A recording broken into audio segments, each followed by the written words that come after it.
안녕하세요. 저는 경기도에서 아들을 키우면서 살고 있는 43세 여성입니다. 남들과 다를 바 없이 평범하지만 행복한 결혼 생활을 하는 정말 평범한 여자였죠. 그런데 저는 한 남자 때문에 가정이 파탄나고 말았습니다. 제 결혼 생활이 엎어지도록 어처구니 없는 상황을 만든 사람은 다름 아닌 시아버지였는데요. 제가 이렇게 된 건 시아버지의 은밀한 유혹을 과감하게 뿌리치지 못해서 해서는 안 되는 거래를 했던 제 잘못일지도 모릅니다. 저도 사람이고 여자인지라 그런 은밀한 유혹을 차마 거절하지 못했고 시아버지가 파놓은 함정 속에 빠져버리고 만 것입니다. 정신 차렸을 때는 이미 늦어서 빠져나올 수 없게 되었죠. 시아버지는 제가 덫에 걸려서 꼼짝 못한다는 걸 알고 그동안 숨기고 있었던 추악한 본 모습을 여지없이 드러냈습니다. 3년이 지난 지금도 그때를 생각하면 머리가 어지럽고 가슴이 두근거립니다. 그 당시에 저는 도와주는 사람 하나 없이 혼자만의 힘으로 악마 같은 시아버지의 손에서 벗어나야만 했습니다. 제가 무슨 일을 겪었는지 시아버지를 만나기 전부터 자세히 말씀드리도록 하겠습니다. 사진을 찍는 걸 좋아했던 저는 대학에 들어가서 사진 동아리 활동을 하면서 남편을 만나게 되었습니다. 제가 사진을 좋아하게 된 건 부모님의 영향이 컸죠. 저희 엄마는 사진 작가셨고 아버지는 엄마의 열렬한 팬이었습니다. 그래서 부모님은 주말이나 휴가철이 되면 어김없이 저를 데리고 사진을 찍으러 나가셨어요.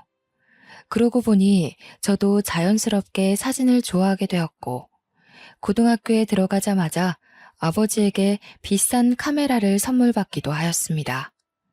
당연히 저는 대학을 다니며 사진 동아리 활동에 열정을 다했습니다. 정말 사진이 좋아서 동아리 활동에 온갖 정성을 다했는데 그곳에서 남편에게 반하게 되었죠. 남편은 사진 동아리 회장이었고 군대를 다녀와서 저보다 훨씬 연상이었습니다. 저보다 사진에 대해 많이 알았고 전문가 포스가 느껴져서 한눈에 반할 수밖에 없었는데요. 저는 주로 풍경 사진을 찍었지만 남편은 인물 사진을 주로 찍었습니다. 남편은 아이들이나 도시인들의 모습을 포착해서 필름에 담는 걸 좋아했거든요. 동아리 지도 교수님도 남편의 사진을 볼 때마다 훌륭하다면서 칭찬을 아끼지 않으셨습니다. 야, 얘들아 이것 봐라. 정욱이 사진에는 이야기가 들어있어. 딱 봐도 사진이 살아있잖아. 제가 봐도 남편의 사진은 구도가 특이했고 생동감이 있어 보였습니다. 동아리에서 사진전을 해도 남편이 가장 주목받았죠. 저도 남편과 같이 활동하면서 남편은 물론 남편의 사진에 푹 빠졌습니다.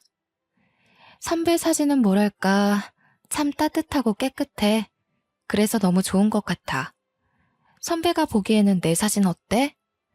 정혜 너는 너무 많은 걸 렌즈에 담으려고 해. 렌즈를 통해서 세상을 볼 때는 욕심을 버리고 마음을 비워야 돼. 저는 그게 무슨 말인지 몰라서 가르쳐 달라고 했고 남편은 저에게 성심성의껏 사진 강의를 해주었습니다. 동아리에서 나가는 출사가 아니라 남편 혼자서 떠나는 출사에도 제가 따라갔죠. 그러다 보니 친한 선후배 사이를 넘어서 주말마다 만나서 데이트를 하는 연인이 되어버렸습니다. 나중에는 저희 둘만 따로 시장이나 거리를 누비면서 인물 사진을 찍기도 했고 인적이 드문 산이나 계곡을 찾아서 아름다운 자연을 렌즈에 담기도 했어요. 그리고 남편이 졸업을 할 무렵에 제게 프로포즈를 했습니다. 남편의 프로포즈는 독특했어요. 사진을 찍는 사람답게 저를 곁에서 지켜보면서 찍은 여러 장의 사진들을 모아서 주었습니다. 남편의 사진 속에 담겨있는 제 모습을 보니 부끄럽기도 했지만 제가 특별하게 느껴지더군요. 그래서 결혼하자는 약속을 하고 남편이 직장을 구하자 바로 식을 올렸습니다. 이제 남편을 내조해주며 화목한 가정을 꾸리면 되겠다 싶었는데 그때부터 문제가 생겨버렸습니다. 시아버지께서 결혼하면 시댁에 들어와 살라고 하시더라고요. 저는 당연히 분가할 줄 알았는데 느닷없이 시댁살이를 하라고 하니까 당황스러웠습니다. 시댁에 와서 살라고요? 상견례 때는 그런 이야기 없으셨잖아요. 그걸 미리 말해야 하니? 넓은 집 놔두고 돈 들여서 새 집 구할 필요는 없잖아. 그리고 나도 며느리가 차려주는 밥상 한번 받아보자. 시아버지의 말에 저보다 시어머니가 먼저 반기를 드셨습니다. 요즘은 며느리가 들어와 살겠다고 해도 시부모가 눈치 보기 싫어서 나가라고 하는 거 몰라요? 당신은 편할지 몰라도 나하고 며느리는 불편하단 말이에요. 오호, 누가 평생 데리고 살겠대? 손주 생기기 전까지만 같이 살자는 거야. 원래 가족이란 같이 살면서 정드는 거라고. 당신은 아무것도 모르면서 가만히 있어. 시어머니는 그냥 둘이 나가서 살아라고 하셨지만 시아버지는 끝까지 고집을 피우셨습니다. 결국 저희 남편도 시아버지 말대로 하자고 해서 시댁살이를 하게 되었죠. 저는 그래도 그동안 봐온 시부모님 성격을 알고 있기에 같이 살아도 괜찮을 거라고 생각했습니다. 그런데 막상 살아보니 제가 생각한 거랑 다르더군요. 시아버지께서 부지런해도 너무나도 부지런해서 울고만 싶어졌습니다. 시아버지는 새벽 4시만 되면 어김없이 일어나서 하루를 시작하셨거든요. 그 덕분에 저까지 새벽잠을 설치게 되었습니다. 게다가 시아버지는 아침을 꼭 챙겨 드셨습니다. 남편과 저는 간단하게 빵과 우유로 아침밥을 챙겨 먹거나 아예 건너뛰었는데 시아버지는 아침 식사를 거하게 차려드려야 했습니다. 최소한 5가지 이상의 반찬과 국이 있어야 했는데요. 그것도 새 반찬과 새 국이어야 했습니다. 미리 만들어 놓으면 싫어하셨죠. 시어머니가 그 말을 전해 들었을 땐 제가 얼마나 힘들어할지 몰랐습니다. 정말로 이렇게 할 수 있겠어? 내가 새벽에 일어나서 도와줄까? 나도 포기했는데 네가 할 수 있겠니? 나는 내 남편이니 싸우면 되지만 너는 며느리라 별소리도 못할 거다. 네 시아버지가 워낙 까다로워서 네가 많이 힘들고 피곤할 거다. 괜찮아요. 안 도와주셔도 돼요. 밥만 차려드리고 다시 자면 되죠. 아버님을 위해서 그 정도는 당연히 해드려야 한다고 생각해요. 어머님께서 너무 걱정을 하시길래 왜 그러나 했습니다. 그때까지만 해도 반찬과 국 이야기만 들었지 아침 시간대를 못 들었거든요. 아침을 새벽 3, 4시부터 준비해야 할 줄은 전혀 몰랐습니다. 물론 저도 아버님께 조금만 늦게 일어나시면 안 되냐고 여쭈어봤죠. 그런데 시아버지께서 아침을 드시고 바로 헬스클럽에 운동을 하러 가시기 때문에 이른 식사 시간대를 고집하셨습니다. 오죽했으면 어머님이 뭐라 소리를 지르며 짜증을 내시더라고요. 여보, 며느리 힘들게 하지 말고 아침 대충 때워요. 내가 안 해주니까 그동안 알아서 잘 챙겨 먹고 다니더만 왜 그러는 거예요? 당신이 안 해주니까 어쩔 수 없이 대충 먹고 다닌 거지. 이제 며느리가 해줄 거니까 잘 챙겨 먹고 다닐 거다. 며느리가 알아서 잘해준다는데 당신이 왜 나서? 당신이 해줄 거야? 아휴, 말 안 통하고 꽉 막혀서는 남의 집 딸 귀한 줄도 모르고. 됐어요. 당신이랑 말 안 할 테니까 알아서 살아요. 며느리가 힘들다고 울면 내쫓을 테니까 알아서 해. 시어머니와 시아버지가 제 눈앞에서 이렇게 싸우는데 어쩌겠나요? 제가 열심히 아침 해드리겠다고 싸움을 말릴 수밖에 없었죠. 처음에는 아침 잠에 유혹을 뿌리치고 자리에서 일어나서 아침을 준비하는 게 정말 힘들었는데 시간이 지나면서 익숙해지자 몸이 알아서 적응해 갔습니다. 그래서 나중에는 알람을 맞춰놓지 않아도 오전 3, 4시면 어김없이 눈이 떠졌어요. 그만큼 제 생활이 없어지는 기분이 들었지만 저와 반대로 시아버지는 기운 넘치셨습니다. 이제 막 60대에 들어섰지만 말이나 행동은 20대 청년이나 다를 바 없이 거침없으셨죠. 옷차림도 정장 같은 건 쳐다보지도 않으셨고 늘 활동하기에 편한 티셔츠와 청바지를 입으셨습니다. 남편 말로는 아버님께서 물려받은 재산 없이 자기 힘으로 기업형 부동산을 운영했다고 하는데 그래서 그럴까요? 남들과 다른 점이 많이 보였습니다. 저한테도 부지런함을 강조하며 앉아있는 꼴을 보지 못하셨습니다. 집안일에 트집을 잡으시면서 저한테 끊임없이 지적하셨죠. 얘야, 저기 저거 보이니? 장식장에 먼지 쌓인 거. 저거 보이면서 모른 척 하는 거지? 너처럼 게으르면 안 되는 거다. 당장 일어나서 저것부터 닦아라. 여자가 돼가지고 왜 이렇게 집안일을 못하니? 그것밖에 못 배웠어? 아, 네. 지금 치우겠습니다. 여기만 닦아도 될까요? 무슨 소리? 여기도 닦아라. 그리고 여기도 정리해. 너무 지저분하다. 체력이라도 안 좋으시면 쉬실 때 저도 같이 쉴 수 있는데 그러지도 못했습니다. 낮잠도 안 주무시고 눈에 불을 켜면 집안일에 흠이 없는지 감시하셨으니까요. 이게 다 하루도 빠지지 않고 헬스클럽에서 하시는 운동 때문인 것 같았습니다. 체력이 있으니 저를 못살게 구는 거겠죠. 집안일 하기도 벅차 죽겠는데 저한테 몸매 지적까지 하셨습니다. 남편이 퇴근하고 와서 소파에 누워있길래 저도 같이 누워있었는데 아버님이 저한테만 뭐라 호통치시더라고요. 아유, 너는 내가 볼 때마다 누워있는 것 같다. 여자가 돼가지고 몸매 관리도 안 하는 거냐? 어째 갈수록 살이 붙는 것 같아. 곧 애도 가져야 할 텐데 뱃살이 늘어나면 애 낳는 것도 힘들어진다. 나를 봐. 어디에 가도 환갑을 넘긴 나이라고 하면 모두 깜짝 놀라. 네, 해야죠. 해야 되는데 몸이 안 따라주네요. 아버님께서 제 몸을 위아래로 훑어보시더니 자기 몸을 보라며 근육질 몸매를 자랑하셨습니다. 안 그래도 결혼 후에 나날이 늘어가는 뱃살 때문에 걱정됐거든요.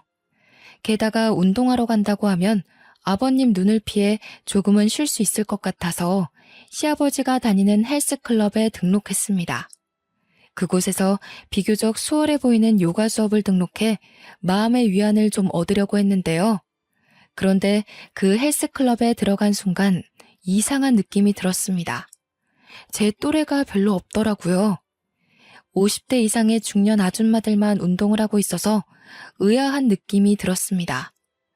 아줌마들도 제가 신기했는지 저를 보자마자 깜짝 놀라면서 반겨주더군요. 아이고, 오랜만에 젊은 아가씨가 들어왔네. 안녕하세요. 결혼한 지 이제 2년 됐는데 아버님이 운동을 하셔서 따라왔어요. 혹시 저희 아버님 알고 계시나요? 아버님? 설마 최 사장 말하는 건가? 어머나, 최 사장 며느리란 말이야? 아유, 그 깐깐한 최 사장의 시아버지라니 참 힘들겠어. 저희 아버님을 아세요? 친하신 거예요? 말도 마. 그 양반이 몸이 너무 좋아서 이름 났어. 성격만 안 깐깐하면 아주 인기 짱일걸? 아주머니가 하는 말을 들어보니 아버님이 헬스클럽에서 유명 인사인 것 같더라고요. 몸을 만들려는 중년 남자들이 제법 많아서 아줌마들이 운동은 제쳐두고 남자들이 운동하는 걸 구경하는 것 같았습니다.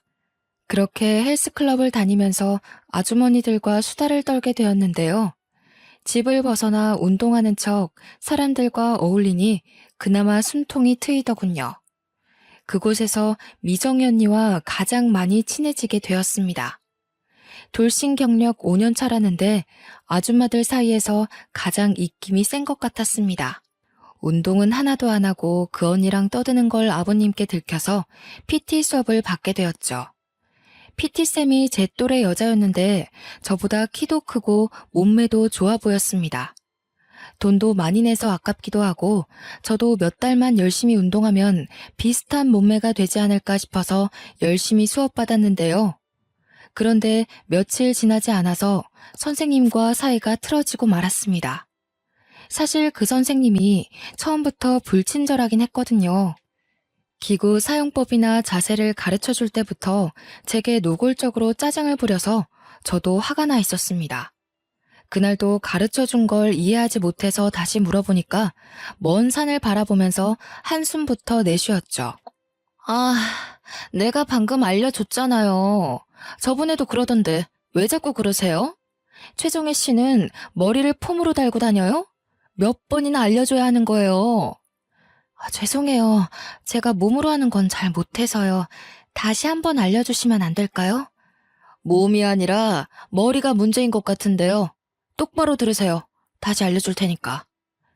선생님 말투나 태도가 정말 기분 나빴지만 최대한 좋게 생각하려고 노력했습니다. 여러 사람을 대하는 직업이고 계속 같은 말을 반복해야 하니까 스트레스가 쌓인 거라고 이해했는데요. 하지만 시간이 지날수록 저를 대놓고 무시하는 게 눈에 보였습니다. 자, 저번처럼 또 물어보지 말고 잘 보세요. 다리는 최대한 구부리라고요. 허리는 쭉 펴고요. 그날도 본 운동을 시작하기 전에 스트레칭하고 있었는데 자세가 마음에 안 들었는지 저를 물건 다루듯이 막 만지고 옮기더라고요. 당황스러워서 순간 몸이 굳어버리니까 선생님이 평소보다 더 짜증을 냈습니다. 아니, 움직이라고요. 그게 아니잖아요. 진짜 짜증나게 하네. 머리를 들라고요. 그 여선생이 화가 난 듯 신경질적으로 소리를 치면서 제 머리채를 잡아당겼습니다. 아무리 좋게 생각해도 이건 아니라는 생각이 들어서 저도 소리를 지르기 시작했습니다. 지금 뭐 하시는 거예요? 보자 보자 하니까 정말 저한테 지금 화풀이 하시는 거예요? 제가 처음으로 소리를 지르면서 난리를 피우는데 선생은 눈 하나 꿈쩍하지 않았습니다. 당연히 사과할 줄 알았는데 뭐가 문제냐는 듯 팔짱을 끼고 저를 멀뚱하게 쳐다보더라고요. 뭐가요? 지금 그쪽이 못해서 이러는 거 아니에요. 운동을 하자는 거예요? 말자는 거예요? 아니, 운동 가르친다고 머리채 잡아당기고 소리 지르고 이래도 되는 거예요? 이런 일이 한두 번도 아니고 당장 사과하세요. 최정혜 씨가 말귀를 못 알아들으니까 직접 몸으로 보여준 것뿐이에요. 제가 왜 사과를 해야 되죠? 사과는 그쪽이 해야 하는 거 아니에요? 뭐라고요? 진짜 미친 여자 아니야. 뭐 이런 게 다 있어? 나 사과 받고 환불 받을 거니까 당장 팀장 불러와. 제가 선생한테 삿대질을 하면서 소리를 질러대니까 아줌마 부대가 몰려오더군요.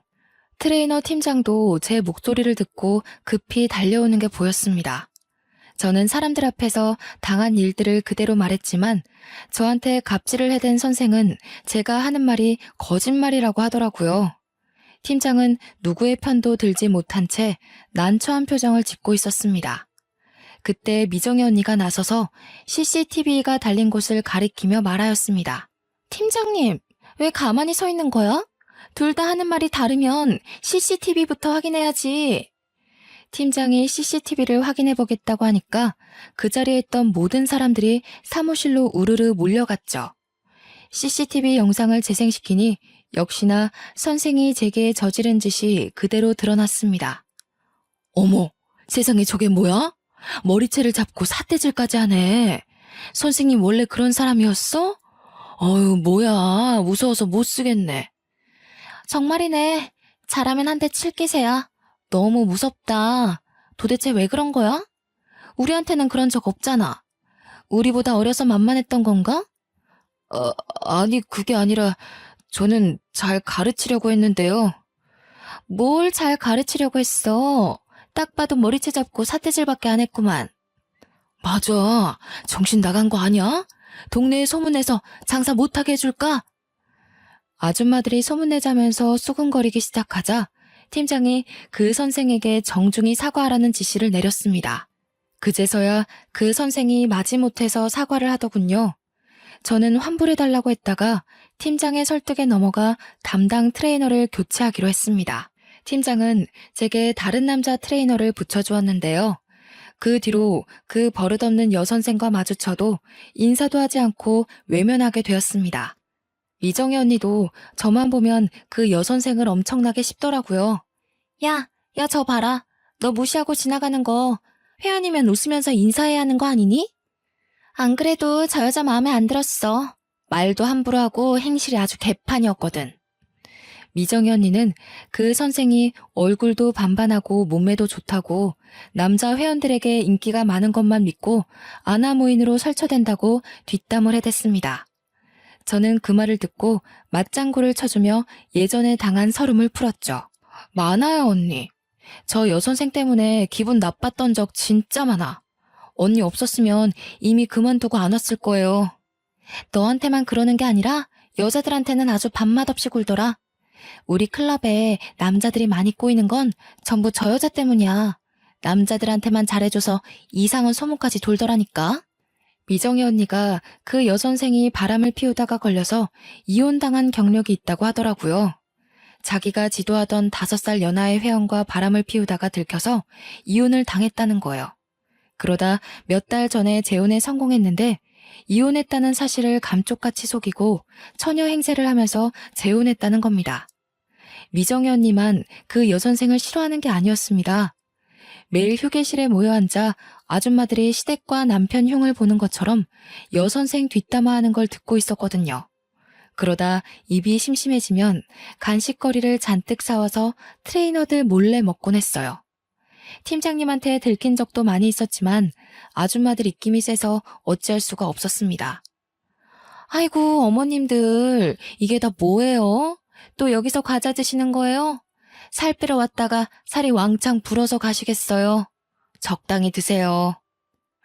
우리 몸은 우리가 알아서 관리할 테니까 걱정하지 마세요. 너무 그러지 말고 정 팀장도 여기 앉아서 빵 하나만 먹고 가. 아줌마들은 싫다는 팀장에게 억지로 빵이나 음료수를 쥐어주곤 했죠. 아버님을 피해 도망오려고 했던 저는 당연히 운동보다는 푸짐한 간식을 앞에 두고 편안한 소파에 앉아서 수다 떠는 재미에 점점 빠지게 되었어요. 그런데 몇 달 후에 시아버지와 여선생이 심상치 않은 관계라는 사실을 알게 되었습니다. 그날은 운동을 하러 아침 일찍 나갔었는데요. 원래 이른 새벽부터 점심때까지 집안일을 하고 오후에 헬스클럽에 나갔었는데요. 그 시간대에만 수업이 가능하다는 핑계를 대고 아주머니들이 많이 모여있는 시간대를 선택한 것이었습니다. 그런데 에어로빅이라는 새로운 수업이 생겨서 아주머니들이 아침 일찍 모이자고 했거든요. 오랜만에 만반의 준비를 하고 나갔는데 너무 이른 시간대 수업이라서 그런지 아주머니들이 거의 못 오셨더라고요. 그나마 온 분들도 피곤하다고 집에 가겠다고 하길래 휴게실에 잠깐만 앉아 있으려고 했습니다. 집에 가면 아버님이 있을까봐 조금만 더 있다가 가려고 했죠. 그런데 휴게실에 들어가니 시아버지와 여선생이 딱 붙어 있는 거 보고 깜짝 놀랐습니다. 아버님과 여선생도 놀라서 얼른 떨어져 앉더군요. 아니, 세기 네가 이 시간에 웬일이냐? 원래 이 시간대에 안 나오지 않아? 에어로빅 수업이 새로 생겼길래 그거 들으려고 왔어요. 저는 이만 가볼게요. 아버님한테 무슨 말을 해야 할지 모르겠더라고요. 충격을 너무 많이 받았는지 머릿속이 새하얘져서 급히 휴게실에서 나와버리고 말았습니다. 둘 사이가 정말 수상하다는 생각했지만 확실한 증거가 없으니까요. 시아버지를 추궁할 수 없는 노릇이라 증거를 찾으려고 노력했습니다. 그날 이후로 아버님 뒤를 졸졸 따라다니며 어딜 돌아다니나 확인했는데요. 얼마 후에 둘이 내연관계라는 확실한 증거를 잡게 되었죠. 시아버지와 여선생이 헬스장 근처의 모텔에서 나오는 걸 보게 된 겁니다. 저는 당연히 그 순간을 사진으로 남겨두었는데요. 집에 돌아온 저는 어떻게 해야 할까 고민이 되었습니다. 제가 다 말하면 어머님이 어떻게 될지 걱정되더군요. 하지만 제가 숨기고 있다가 가정이 더 망신창이로 파탄날 것 같아서 아버님과 대화를 나누기로 결심했습니다. 아버님이 운영하고 있는 사무실로 찾아가 할 말이 있다고 했죠. 세기 네가 내 회사는 웬일이냐? 할 말이 있다는 연락은 받았다만. 설마 그 일 때문에 그러니? 아버님도 잘 아시네요. 여기서 할 이야기는 아닌 것 같은데. 나가서 이야기해요. 저는 시아버지와 함께 조용한 카페로 들어가서 휴대폰에 찍힌 사진을 보여드렸습니다. 아버님이 그 사진을 보고 눈이 커졌길래 마음속에 담아놓은 말들을 꺼내놓았습니다. 아버님, 대체 이게 뭐 하는 짓이에요? 딸 같은 여자애랑 내연관계를 가지다니 부끄럽지도 않으세요? 고개를 숙이고 한참 동안 말이 없던 아버님께서 천천히 입을 여셨습니다. 너한테는 입이 10개라도 할 말이 없다. 그런데 남자는 말이다. 늙으나 젊으나 매력적인 여자를 보면 마음이 끌리는 게 당연한 것이야. 마음에 든다고 아무 여자하고 어울리는 건 짐승들이나 하는 짓이에요. 당장 그 여자랑 헤어지세요. 안 그러면 어머님한테 다 말씀드릴 수밖에 없어요. 난 그럴 수 없다. 난 그 아이를 버릴 수 없어. 10억 줄 테니까 앞으로는 눈 감아다오. 10억이면 충분하지 않냐? 네? 10억이라고요? 겨우 그런 여자 때문에 10억을 쓰신다고요? 그래. 그 돈을 너한테 줄 테니 비밀 지켜다오. 아버님한테 10억이 어디 있어요? 저한테 10억이라고 하신 거 맞죠? 혹시 잘못 들은 게 아닌지 재차 물었지만 시아버지는 단호한 표정으로 10억이라고 못 박았어요. 10억이 어디 있냐고 물으니 저를 데리고 회사로 돌아가 시가 10억짜리 신축 아파트 등기부등본을 보여주기도 하였습니다.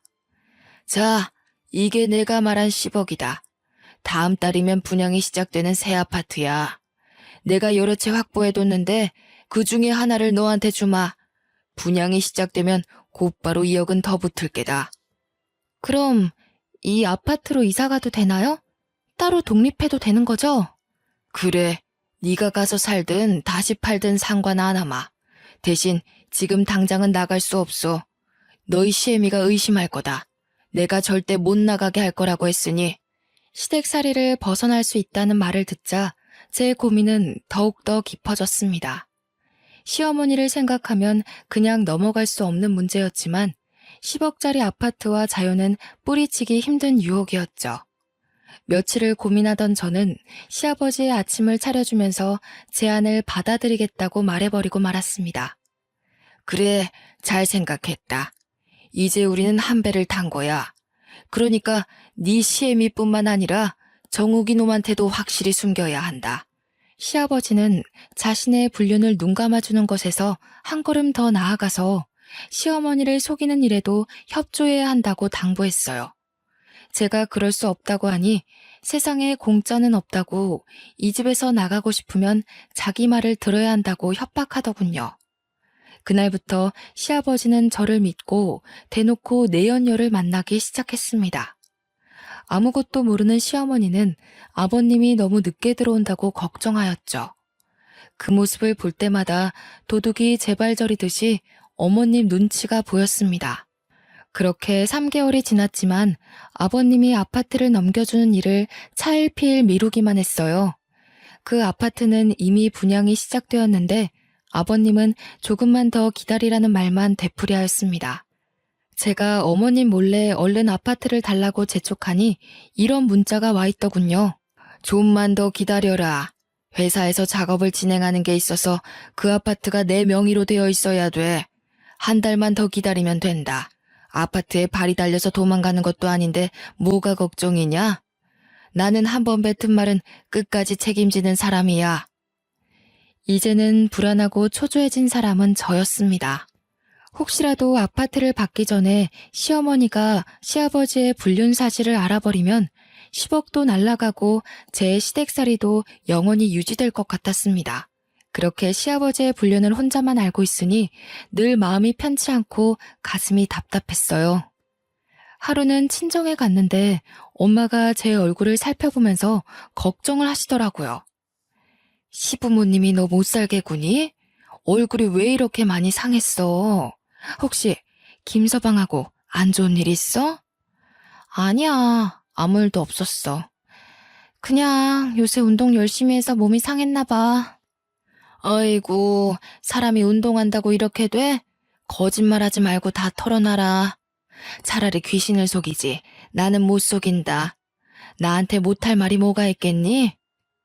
다른 사람도 아니고 친정엄마인데 말해도 될 것 같다는 생각이 들더군요. 그래서 엄마한테 결국 모든 걸 털어놓고 말았습니다. 말만 했는데 10년 묵은 채증이 쑥 내려가듯이 답답하던 가슴이 뻥 뚫리는 것 같았죠.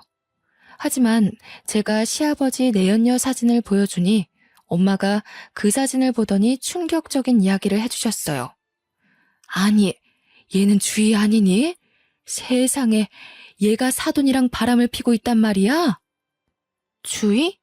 엄마 이 여자 알고 있어? 친해? 아주 잘 알지. 얘 내 친구 며느리야. 친구 집에 놀러 갔을 때 본 적 있어. 저는 그 말을 듣는 순간 눈앞이 새하얘지고 말았습니다. 엄마는 제가 아파트를 받기로 했다는 사실을 모르고 바로 그 친구분한테 전화를 하는 거 있죠. 제가 말려봐도 가만히 있어보라며 제 팔을 밀어냈습니다. 어떻게든 막고 싶었지만 엄마는 오히려 성질을 내며 제게 뭐라 하셨습니다. 이거사, 왜 자꾸 말 못하게 막는 건데? 그럼 이걸 다 말해줘야지 숨기고 있게? 넌 어쩌자고 이런 더러운 짓을 알고도 모른 척하고 있었던 거야. 아유, 세상에. 그 불려우 같은 년이 결국 대형 사고를 치고 말았구나. 결국 엄마는 친구분과 전화하더니 지금 당장 만나러 간다며 저를 두고 가버렸습니다. 저는 생각할 겨를도 없이 시아버지의 회사로 달려갔죠. 너무 급해서 미리 전화할 생각도 못했습니다. 그저 빨리 시아버지에게 모든 게 들통났다는 말을 전해야 한다는 생각뿐이었죠. 제가 회사에 도착하자마자 시아버지는 자기 사무실에서 웃으면서 누군가와 전화통화를 하고 있었습니다. 그런데 아버님이 자기야라고 속삭이고 있더라고요. 회사 사람이 아닌 내연녀와 통화를 하고 있었던 겁니다. 자기는 걱정하지 마. 바보 같은 며느리는 벌써 너한테 넘어간 아파트를 기다리고 있어. 그래, 아직 때가 아니니까 팔지 말고 가지고 있어. 조금 더 오르면 내가 알려줄게. 그래, 사랑해. 조심히 들어가. 저는 그 말을 듣는 순간 다리에 힘이 풀려서 바닥에 주저앉을 뻔했어요. 제게 주기로 했던 아파트는 이미 내연녀 차지였던 겁니다. 처음부터 시아버지는 저를 가지고 놀았던 거죠. 저는 집으로 돌아오자마자 쓰러지듯 침대에 엎어졌고 눈에서는 눈물이 흘렀어요. 10억이 날아가 버려서가 아니었습니다. 돈에 눈이 멀어서 시아버지가 파놓은 함정에 빠져버린 제가 너무 원망스러웠거든요. 한참을 울고 난 다음에 이제라도 어머님께 모든 걸 말하고 용서를 빌어야겠다고 마음먹었습니다. 그래서 외출하고 돌아온 시어머니에게 죄송하다고 빌었죠. 어머님, 정말 죄송해요. 돈 때문에 제가 정신이 나갔었나 봐요. 제가 생각이 짧았어요. 용서해주세요. 이 집에서 너무 나가고 싶어서 그랬어요. 아버님이 너무 못살게 굴어서 너무 힘들었어요. 그런데 아버님이 자유를 주겠다면서 절 유혹하셔서 넘어가 버렸어요. 어머님한테는 안 그래야 하는데 저한테 잘해주신 거 생각하면 안 그랬어야 했는데. 용서해달라는 말만 했는데 이미 저희 엄마한테 자초지종을 전해들었나 봅니다. 화가 난 표정으로 저를 노려보던 시어머니가 한숨을 쉬며 제 손을 잡고 일으켜 주셨어요. 그래, 네가 무슨 죄겠니? 이런 집안에 시집 오게 한 내 잘못이지. 얼마나 나가고 싶었으면 그랬겠니? 네가 마음고생이 심했다. 어머님이 이렇게 말씀해 주셔서 다시 한번 눈물이 터지고 말았죠. 정말 죄송스러운 마음에 꺼이꺼이 우니 시어머니께서 친정엄마처럼 다독여 주셨습니다. 아버님을 어떻게 하실지 차마 묻지는 못했지만 제가 찍어놓은 불륜사진을 넘겨드렸습니다. 어머님이 그 사진을 보시고 씁쓸한 표정을 지으셨습니다. 나중에 들은 말인데 시어머니가 그 사진을 들고 회사로 찾아가서 이혼 소송장과 함께 시아버지 얼굴에 던져버렸다고 하더군요. 이 가짜는 것, 감히 나 몰래 바람을 펴? 너 같은 인간은 꼴도 보기 싫으니까 오늘부터 집에 들어올 생각은 하지도 마. 어머님은 그 길로 집에 오자마자 아버님 옷이나 전자기기를 사무실로 모두 보내버렸습니다. 내연녀는 더 비참한 처지가 되었죠. 헬스클럽에 쳐들어온 엄마 친구분에게 머리채를 잡아뜯겼거든요. 사람들 앞에서 불륜녀라는 소문이 쫙 퍼져서 헬스클럽에서도 해고 통보를 받았습니다. 시어머니는 여선생을 상대로 상간녀 소송을 해서 시아버지가 준 아파트를 받아냈습니다. 그런데 시어머니가 그 아파트를 제게 넘겨주시더군요. 이제 시댁살이 그만하고 여기 가서 살아라. 그리고 사람은 돈을 보면 누구나 욕심이 생기는 법이야. 네가 가진 게 없으니 그런 유혹에 넘어갔을 거라고 생각한다. 이제부터는 절대로 돈 때문에 사람의 도리를 저버리는 행동은 하지 마라. 정말 감사합니다, 어머님. 하지만 이제 저 못 살게 구는 아버님도 없는데 어머님 모시고 살게요. 어머님 모시고 살면서 어머님 속인 죄 갚아야죠. 네 뜻이 그렇다고 그래라. 나가고 싶으면 언제든지 나가도 되니까 나 신경 쓰지 말고. 알겠지, 우리 아가? 어머님이 저를 꼭 안아주면서 이렇게 말씀하시길래 죄송하다는 말을 또 전해 들었죠. 어머님과 살면서 전해 들은 건데 이혼 소송 결과 시아버지는 시어머니에게 엄청난 위자료를 물어야 했습니다. 그 위자료로 저희 부부와 시어머니가 풍족하게 살고 있었는데 또 난리가 나고 말았습니다. 시아버지의 내연녀가 제게 복수를 시작한 겁니다. 저 때문에 두 번째 이혼을 당하고 가정이 파탄났으니 제 가정도 깨버리려고 의도적으로 남편에게 꼬리를 친 거였죠. 그 사실을 알게 된 연유도 웃겼습니다. 운동에 관심이 없었던 남편이 벼랑간 헬스클럽을 다니겠다고 했는데요. 당연히 제가 다니고 있는 헬스클럽으로 올 줄 알았는데 굳이 먼 곳으로 다닌다는 것이었습니다. 그래서 남편 뒤를 밟아봤는데 남편이 다닌다는 헬스클럽에 그 여선생이 헬스 트레이너로 있다는 사실을 알게 되었습니다. 불길한 느낌이 들어서 남편의 휴대폰을 뒤져서 증거를 찾아내 보았죠. 역시나 남편은 그 여선생과 문자를 주고받으니 사적으로 만나고 있었습니다. 그 문자들을 보여주며 남편을 추궁하니 남편이 모든 걸 실토하고 말았습니다. 그 여선생이 남편 회사 근처에 서 있다가 번호를 땄으며 운동을 가르쳐 주겠다고 불렀다는 사실을요. 하지만 저는 여선생의 유혹에 넘어갈 뻔했던 남편을 용서하기로 했습니다. 따지고 보면 저도 참 속물이었으니까요.